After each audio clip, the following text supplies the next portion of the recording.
پہلا سوال یہ ہے کہ قرآن مجید فرقان حمید میں ایسی کیا بات ہے جو کوئی انسان نہیں لکھ سکتا؟ میں نے قرآن مجید کا بہت بغور مطالعہ کیا بچپن میں مسلمان کے طور پر اور بڑے ہو کے پریکٹیکلی بھی، لیکن مجھے اس میں ایسی کوئی بات نظر نہیں آئی جو عام انسان نہ لکھ سکتا ہو. بلکہ اس میں تو گھریلو میٹرز ڈسکس ہوئے ہیں، بتایا گیا ہے کہ چچا کے ہاتھ ٹوٹ جائیں، اس طرح کی گفتگو ہوئی ہے کہ تم اٹھ کر چلے جاؤ اب دیر ہو گئی ہے. لیکن مجھے اس میں ایسی کوئی بات نظر نہیں آئی جو کہ اس کائنات کا خالق کر سکتا ہے، وہ ایک عام انسان نہ کر سکتا ہے. اس کے علاوہ جو ہمیں ترتیب کی عدم موجودگی نظر آتی ہے، آپ کہیں سے بھی پوائنٹ اے سے پوائنٹ زیڈ تک اپنی گفتگو کے اندر ربط رکھتے ہیں، لیکن اس مبینہ الہامی کتاب کے اندر آپ کہیں سے کوئی بھی بات شروع کر سکتے ہیں اور کہیں پر بھی کوئی بات ختم کر سکتے ہیں. اور ہمیں علماء بتاتے ہیں کہ جناب اس آیت کو آپ فلاں سورہ کی فلاں آیت کے ساتھ ملا کر پڑھیں گے تو مفہوم واضح ہوگا.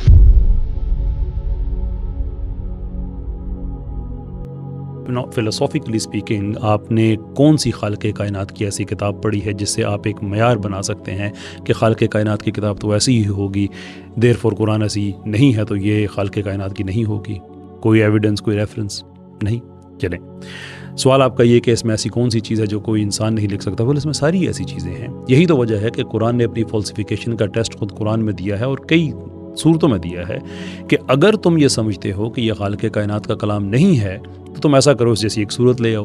ہم اویس اقبال صاحب سے کہتے ہیں کہ آپ سورہ بقرہ والی سہمت نہ کریں، سب سے چھوٹی صورت ہے نا، 3 آیات ہیں اس کی، 3 آیات پہ مشتمل ایک صورت لے کے آئیں، اپنی مرضی سے قرآن کی کسی بھی جگہ سے 3 جو آیات ہیں ان کو نکالیں، اپنی 3 آیات کو اس میں ڈالیں اور پھر ہم دیکھتے ہیں کہ کیا اس سے قرآن کا جو ایک ردمک میتھمیٹیکل سیمیٹریکل بیلنس ہے کیا وہ اسے ڈسٹرب ہوتا ہے یا نہیں ہوتا. اگر نہیں ہوتا تو اویس صاحب کی بات مان جائیں گے، اور اگر ہو جاتا ہے تو پھر ان کی جو فضولیات ہیں ان کا ہمارے پاس کوئی ہمیں وقت دینے کی ضرورت نہیں ہے. ہاں، ایک بات انہوں نے کہی اور آن گول کر دیا کہ تمہارے ہاتھ ٹوٹیں اور یہ وہ وغیرہ وغیرہ. Now this is where Quran is at its best, کہ جب یہ آیات آئی ہیں کہ ایک لائن مار دی گئی ابو لہب پہ کہ اس نے مسلمان نہیں ہونا، ان آیات کے تقریباً 10 سال کے بعد تک ابو لہب زندہ رہا. اس نے صرف ایک کام کرنا تھا اور وہ یہ کہ جھوٹ موٹ کے مسلمان ہو جاتا، قرآن کا دعویٰ غلط ثابت ہو جاتا، جو صحابہ تھے وہ اسلام چھوڑ دیتے، آخر میں یہ بھی چپکے سے نکل جاتا، بات ختم. لیکن قرآن نے اپنا سب کچھ داؤ پہ لگایا، یہ لوگوں کے سامنے اعلان کیا کہ یہ مسلمان نہیں ہوگا. That is the end of the story.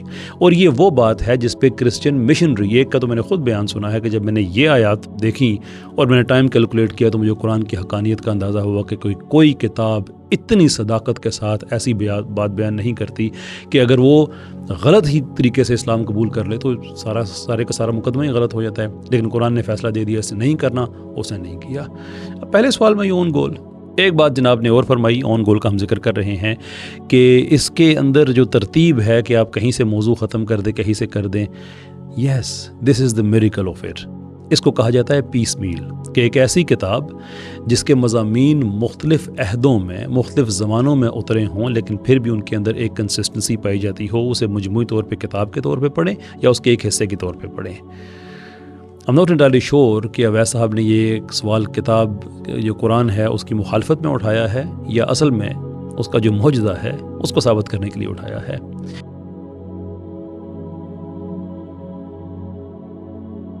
وَإِذْ قَرَأْتُمْ فِي الْكِتَابِ أَنَّ الشَّمْسَ تَغْرُبُ فِي عَيْنٍ حَمِئَةٍ وَكُنْتُمْ تَجْهَلُونَ إِنَّمَا الْأَرْضُ تَجْرِي حَوْلَ شَمْسِهَا وَلَكِنْ لَا تَشْعُرُونَ. These were 2 verses from the chapter of Creation or Surat Al-Khalq, which was written by someone who apparently accepted the challenge of the Quran to produce a surah like it. And apparently he did. So, does that now mean that the Quran is not miraculous anymore? Well, certainly not. Far from it, actually. This is nothing but some nonsense. But wait a minute. How did we come to this conclusion? And why did we dismiss it like that? Isn't the challenge is to produce something like the Quran or even one surah? Why isn't this considered to be up to the challenge? Well, while these lines do look like the Quran, and they might also sound like it, but you needn't look further than the meaning of whatever this is, which is silly and laughable to say the least, with complete lack of balagha or any aspects of beauty to know that this is a making of a human being, and not a very bright one at that. And just a simple look at any ayah from the Quran You will see the beauty of expression, the unparalleled eloquence and incredible precise choice of words, and unmatched balagha. But while all of this is true, if we are being fair, the beauty of the text remains a subjective criterion. I mean, someone could look at the same ayah and claim, well, I don't really find it to be beautiful, or actually find the meaning of this to be more beautiful or as beautiful. Or even with a little bit of tweaking, this thing would also carry some beautiful aspects of balagha as well, which makes it then at least as good as the Quran. Well, you get the idea. Therefore, it is important to understand that the linguistic miracle of the Quran runs far, far deeper than just the beauty of its words and the accuracy of its expression. There are objective criteria that make even producing one short surah to be absolutely impossible. Let's first start with a simple example, just to point out the premise before we explain it. And the purpose of this example is not to compare, just to illustrate the idea. William Shakespeare said, "To be or not to be, that is the question." He also said, "All that glitters is not gold." If I then come and say, "To eat or not to eat, that is the question," and then I said, "All that glitters is not diamond, it could be glass," does that now make me as good as Shakespeare as a playwright? It would be silly to think so. Just because I took this eloquent quote from Shakespeare and then changed some words around a little bit and then added some stuff here and there doesn't mean that now I made a quote that is as good. It only makes me look stupid. But what was originally unique and noteworthy about the work of Shakespeare at the time is that he thought of a unique way to deliver a certain message. Simple words full of meaning. That's why some of the quotes are still alive today. So, to be as good, I need to think of a unique quote that is influential enough to be remembered years from today. Not just to imitate some of what he said and play with words around a little bit and then claim victory. That is just a very shallow way of thinking. But now is the question, what is then so linguistically miraculous about the Quran that truly made it a miracle that can never be imitated or even come close to it? In other words, what are the limits of eloquence in a text that separates a very beautiful text that is made by humans from miraculous divine text from Allah? We'll investigate only 3 of more than 50 miraculous aspects of the Book of Allah that we know of, which make the book unmatchable. First, the Quran, a new system. Before the Quran was revealed, Arabs had poetry and prose. There was no other form of literature. But when the Quran was revealed, there was poetry, prose, and the Quran. In fact, the Quran was so revolutionary and groundbreaking as literature that it didn't belong to either poetry or prose. It was a whole new system that even had its own jargon, which are unique words that specially belong to the Quran. The word Quran itself, the word surah, ayah, tilawa or tala, and all this kind of words that uniquely belong to the Quran. Interestingly, none of these words was promptly defined at the beginning of the book, as you would expect from a new book to tell us what Quran is and what is an ayah, a surah, but for some reason that was never needed in the case of the Quran. Arabs just understood what each of these words meant, and it fit perfectly in what the Quran was all about. So, the first question for those who want to take up the challenge of the Quran: can you come up with a piece of work that is so significant and unique in itself that it would create a 4th branch here of literature? Can you do that? Second, a new branch of knowledge. The Quran came with a brand new branch of knowledge, tajweed. Tajweed is the way we should read the Quran. It is true that some aspects of tajweed were indeed part of how Arabs talked, like heavy, light letters, qalqala, iqlab, but Arabs didn't elongate words, which is using med. They didn't extend the ghunna of noon in certain situations. They didn't apply ikhfa as we would do when reading the Quran. These are just some of the unique features of the Quran that are applied on the Quran when read. And these rules have been passed down from the Prophet, peace and blessings be upon him, till this very day. So the second question now is, that surah you're thinking about making to look like the Quran, remember to also devise a new system with which you can read your surah, and it has to be a unique branch of knowledge. What comes next is even more miraculous. Third, novelty. The Quran was revealed in Arabic, so what can be new about it then? Well, this can be investigated in 3 categories. First, the Quran used words that Arabs knew and recognized, but they were used in new ways. And there was also completely new Arabic words that were derived from Arabic roots. And then there was also new expressions, or as we also say, language chunks. So these 3 types of new words, let's look at them one by one and understand what they mean. The first type, words like sultan, marad, yanzurun, aslama, tawalla, qum, al-ajr, al-ihsan, al-qiyamah, an-nar, and hundreds of other words. Arabs knew all of these words, but in the Quran, they were used in such a way that gave them a new dimension and a new meaning. But the most surprising part in all of that is that when they were used like that, Arabs were able to understand exactly what they meant. Take the word marad as an example. Arabs knew what this word meant, sickness, but when it was used as fi qulubihim marad, it was easy for them to realize that this was not a real sickness, a physical one. Sickness of the heart is doubt and affectation. And yet, when it was used in this context, it made perfect sense, and they directly understood what exactly it meant, without having to explain it or define what it means.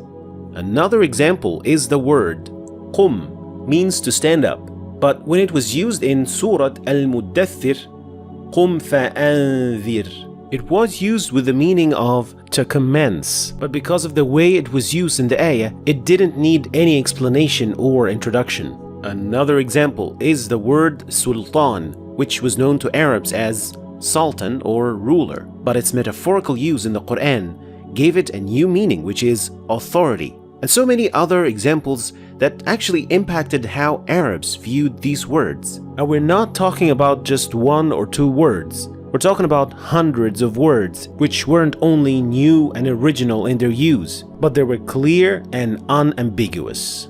And achieving this not just once, but many, many times, even within the same surah. This is truly miraculous. What about the second type? New words that were derived from Arabic roots. While these words did come from Arabic roots, the form of such words was still new to Arabs. But just like the previous type, these words didn't need any exposition or explanation. So for example, Arabs knew yura'i, but they didn't know ri'a. They knew ittaqa, but not at-taqwa. Ash-shukr was known to them, but not ash-shukur.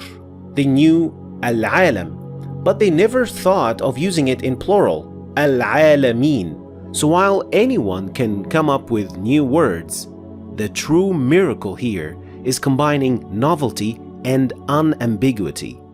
And not just once, but throughout the entire book. And readers were still able to understand the perfectly conveyed message. And if you're finding it difficult to understand how can something so new be so clear, that is exactly why it is called a miracle, and one of many reasons why it can't be replicated. But to really understand the scale of such miracle and challenge, the first full surah to be revealed was Al-Muddathir, which is made up of 256 words. This surah alone contains at least 84 new words. They are Arabic words, but Arabs either didn't use them in the same way, or they were original words derived from Arabic roots. 84 words is about 1/3 of the 2-page surah. However, Arabs had no problem understanding what the Prophet, peace and blessings be upon him, recited to them, and could only say that this was nothing but magic.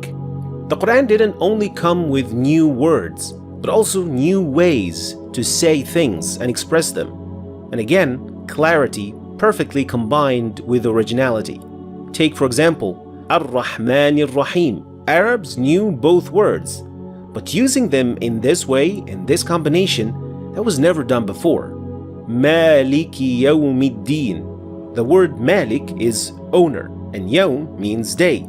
Arabs never used this combination in this way.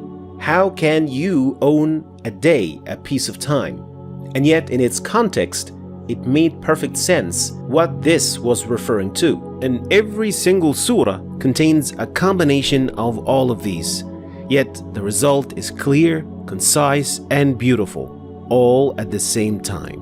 And in case you're wondering how we were able to conclude which words and expressions were used by Arabs before the Quran and which were not, these conclusions were drawn based on comparisons with Arabic poetry, prose, and the speeches that they produced before Quran revelation.